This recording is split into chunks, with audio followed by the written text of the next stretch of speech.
country, over 100,000 cases, more than 1,500 dead, and an all-out war against COVID-19. We go out there today and we kick coronavirus ass.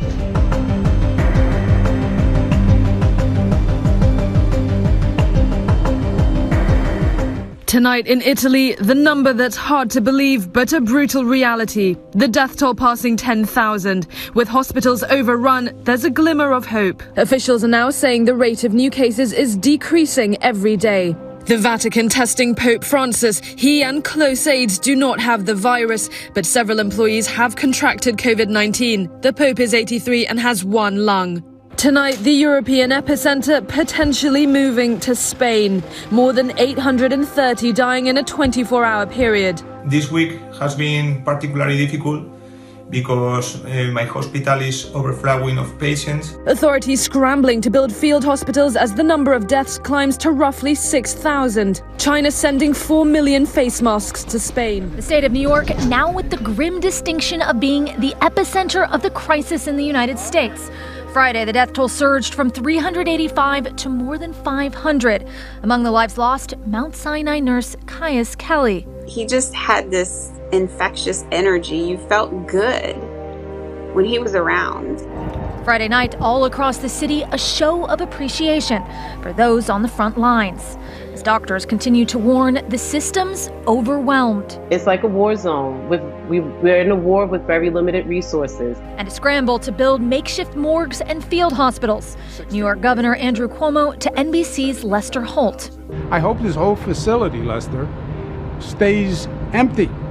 And we built it for nothing. But you don't believe that's going to be the case? The numbers don't say that's going to be the case. In California, it's all hands on deck. Every minute is a minute lost. And a dire warning from officials.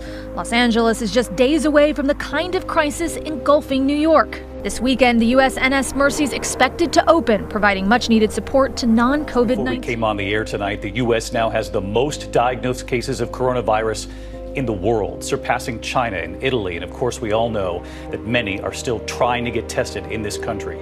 The president just a short time ago, again, talking about getting America back open, people back to work, saying, I think it's going to happen quickly. As tonight we take you inside a hospital here in New York City, a staggering scene, a doctor's plea for help. Tonight, the numbers here. In just 1 week's time, we've gone from 1,100 reported cases to more than 80,000 and a grim new toll, more than 1,000 dead in the U.S. At least 28 states now under stay-at-home restrictions as President Trump sends that letter to governors suggesting there could be some easing of restrictions at some point soon. And tonight, that scene inside just one hospital, Elmhurst Hospital in Queens, New York, where a doctor decided to record the images for herself to get them out to the American people. Tonight, New York's mayor calling it the epicenter of the epicenter. 13 patients died at that hospital in 24 hours. The number of patients hospitalized across the state jumping 40% in a single day.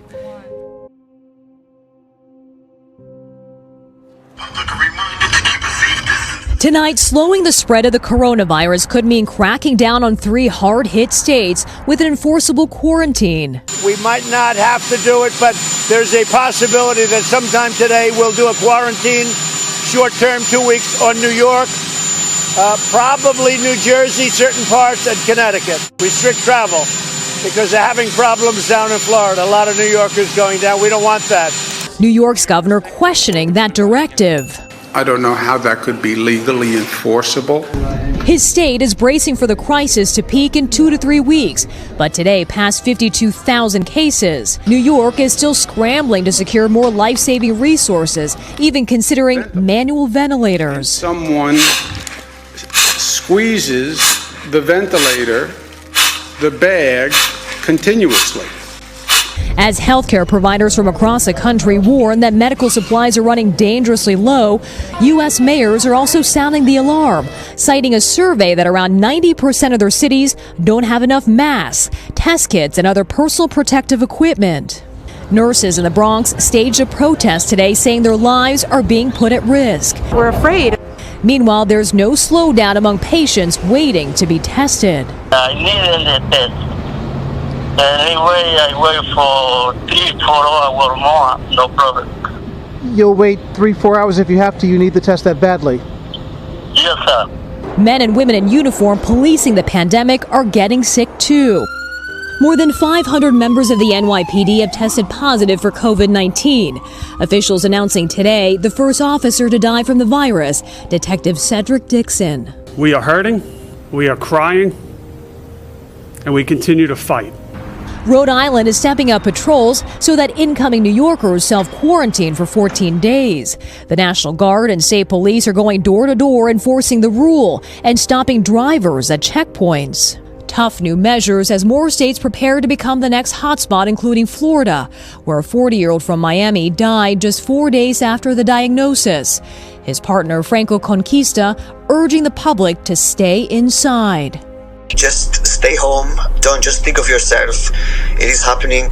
People are suffering. People are dying. Here's the pneumatic component. Right, I'll take the red end. Fire that up.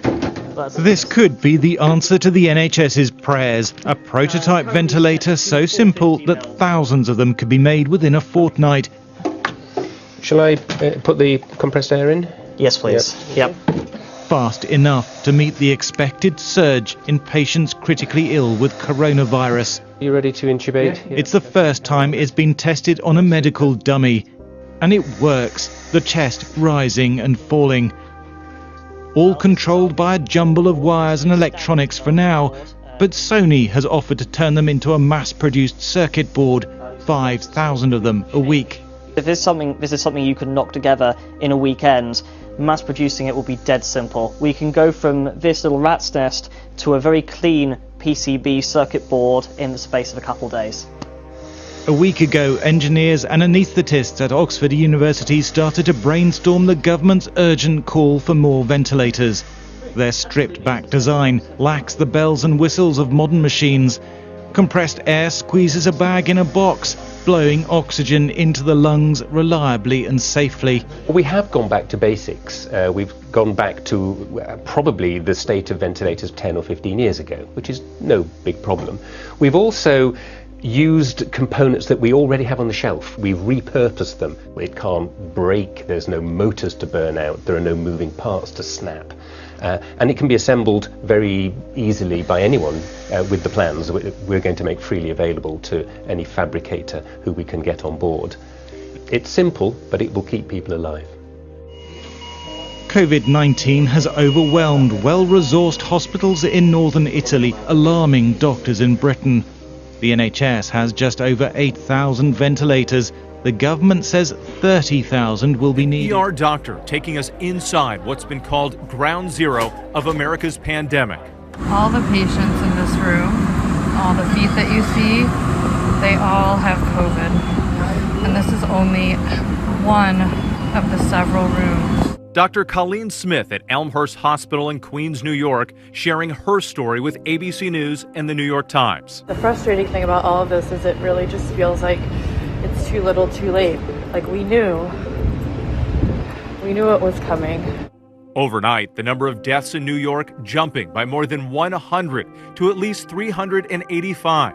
At the hospital where Dr. Smith works, 13 people died in just 24 hours. Elmhurst Hospital in Queens is right now the epicenter within the epicenter. Today is kind of getting worse and worse.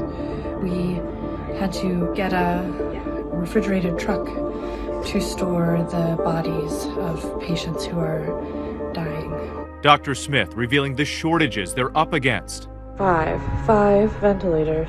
Oh my God.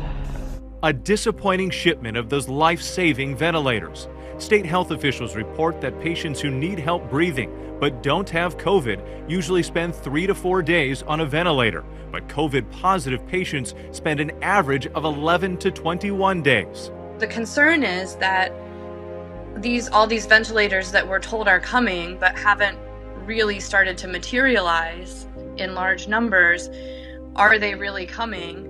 Will we really get them? New York now getting the green light to split ventilators if needed. We have approved a technology that allows one ventilator to serve 2 patients. It's not ideal, but we believe it's workable. The number of patients hospitalized in New York State jumping by 40% in a single day. The line outside Elmhurst Hospital has been growing throughout the day. Dozens of people, many of them wearing masks, waiting to get inside. Healthcare workers on the front lines. Mount Sinai Hospital confirming one of its nurses passed away from COVID-19. Now so many more answering the call. In just the past 24 hours, at least 12,000 retired healthcare workers offering to pitch in. New York University allowing some of its medical students to graduate early to join the fight. Officials warning the wave hitting New York will soon crash over other states. In Louisiana, a spike in cases, up 28%, the fastest increase anywhere in the world. More than 2,300 people there now testing positive, at least 83 dead. Tonight in Texas, the governor ordering all travelers from New York, New Jersey, Connecticut, and New Orleans to self-quarantine for 14 days or face a fine or even jail time. In Michigan, cases now soaring into the thousands. Doctors there are feeling it. The additional stress and the additional uncertainty. Dr. Eric Johnson making the painful decision to send his 2 children to live with relatives out of state. He's in a Detroit hospital 50 to 60 hours per week, worried about infecting his own family. I'm definitely seeing kind of the worst cases. But even as the crisis expands, President Trump is looking to reopen the country soon. Today, sending the nation's governors a letter saying the administration is working on new guidelines categorizing counties as high risk, medium risk, or low risk. Our people want to go back to work. I'm hearing it loud and clear from everybody. I think it's going to happen pretty quickly. But one pastor in Arkansas with a warning. 37 people in his congregation outside Little Rock testing positive after attending a children's event at the church. The pastor, Mark Polensky, is sick himself. On Facebook telling his members, "I would love to have you take this medical threat more seriously."